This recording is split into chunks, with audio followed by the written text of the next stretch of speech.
বাড়ির বউ মেইন কাজ করা লাগবে, খাবার দাবার রেডি করা লাগবে, এটা তোমার কাজ, এটা অন্য করার কাজ হবে না। তুমি এখন প্রফেসর হও, পিএইচডি ডিগ্রি হও, বাংলাদেশে প্রাইম মিনিস্টার হও, কিছু যায় আসে না, বাড়ির খাবার তোমার বানাইতে হবে।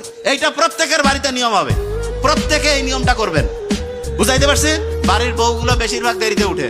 আমার ছোট বোনকে আমি কই তুই দেরি, অবশ্য আলহামদুলিল্লাহ উঠে, তাড়াতাড়ি উঠে, কোনো খাতির করি না। আমার বোন বউ, আমার নিজের লোককে তো আমি আগে ধরি যে তাড়াতাড়ি ঘুম থেকে উঠা লাগবে।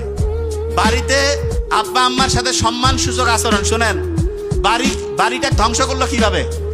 বাড়িতে আব্বা আম্মার সম্মান নাই, এটা খুব খারাপ জিনিস। আমি আপনাকে বলতেছি ক্যামেরার সামনে, আমার আব্বা আলহামদুলিল্লাহ, আমার আব্বা কেন এটা আমি চিন্তা করি, আব্বার কি রহমত।